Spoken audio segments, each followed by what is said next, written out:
Այսօր այս շենքում գտնվող իշխանության իդեմս թուրքահապատակ Նիկոլ Փաշինյանի շնորհիվ մենք կանգնած ենք գոյաբանական պայքարի առջև։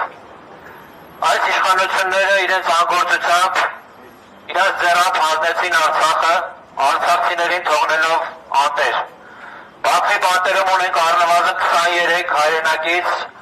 որոնց գործով չեն զբաղվում այս անպիտանները։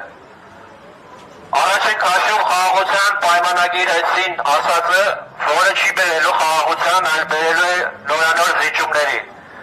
Զիջում ենք ամեն անգամ սրանց ձեռամբ մեր հայրենիքի հատվածներ։ Դիում եմ քեզ Նիկոլ, եթե քո արյան մեջ արյուն է հոսում, եթե դու ինչ-որ կապ ունես հայ գենի հետ, հրաժարական տուր, հեռացիր, մի թող որ հայրենիքս կտոր հանձնվի։